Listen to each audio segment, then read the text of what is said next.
doing today? It is so wonderful. I'm grateful to be here today on this live. Yeah, I want to talk about boundaries and the importance of having them when you are dealing with people.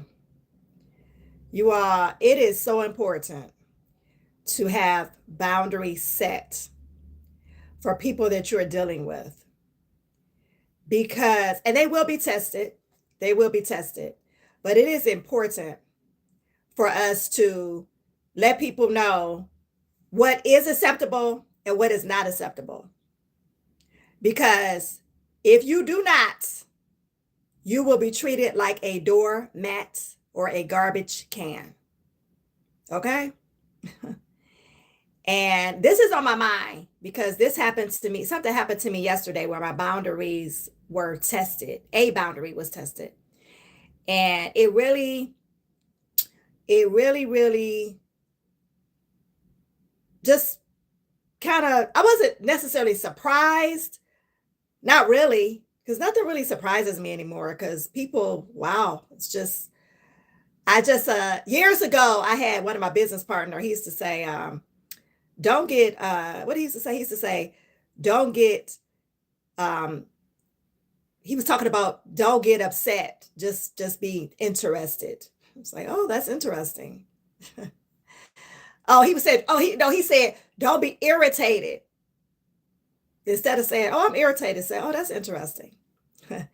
So yeah, that's what I have learned to do because people, when my boundary was tested yesterday, I just was just like, wow, that is amazing. That's what I said. I said, that's amazing. Um, my boundaries, I could write a whole book, literally, especially when it comes to jobs and supervisors. I have had some doozies. Oh my goodness.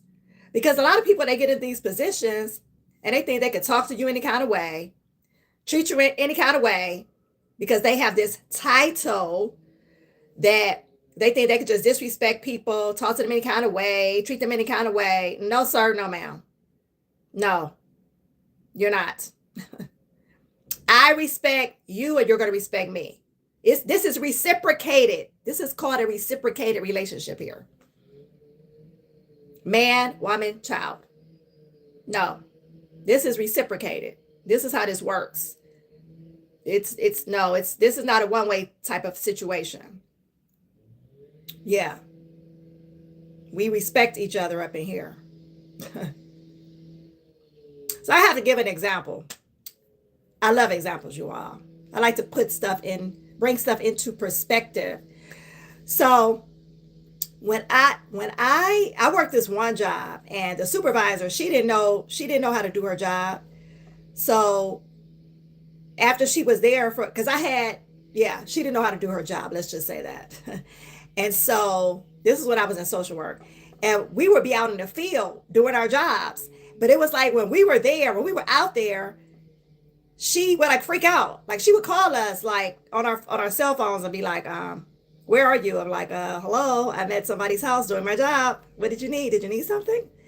Oh, no.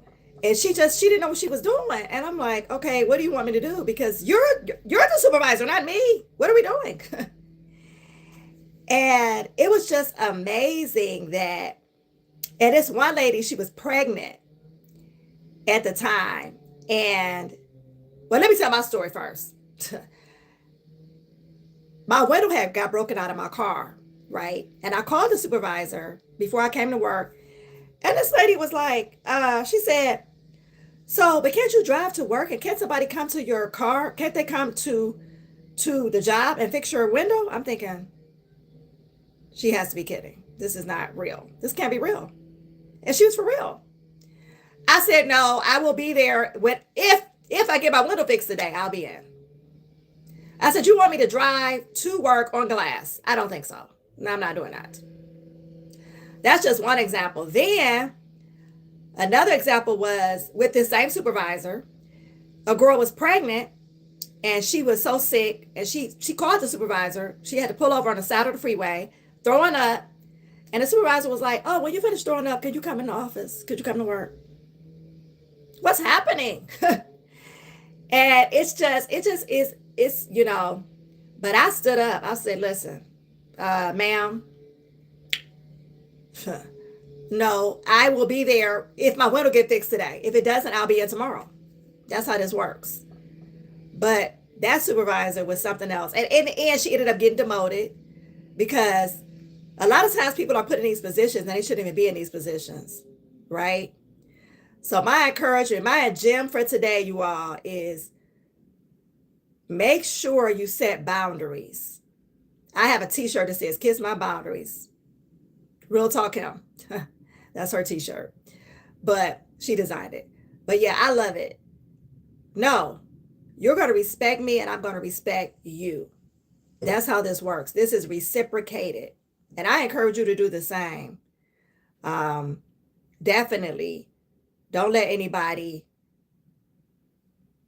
because listen, you let them do it once, they're going to do it again and again and again. So you nip it in the bud expeditiously. All right. That's my gem for today. Watch how people talk to you, what they say to you. Because if you do not nip it in the bud, they're going to do it again and again. And it's going to get worse. It ain't going to get better. What you think is going to get better? No, it's not. So that's my encouragement. That's my gem for today. Hopefully that will encourage someone. Let's put those boundaries in place and stick to them. All right, you all. I hope that this encourages somebody. And yeah, make sure you have those boundaries in place because people will walk all over you or treat you like a garbage can. All right. You all have a wonderful day. Be blessed. Get those boundaries together. Bye-bye.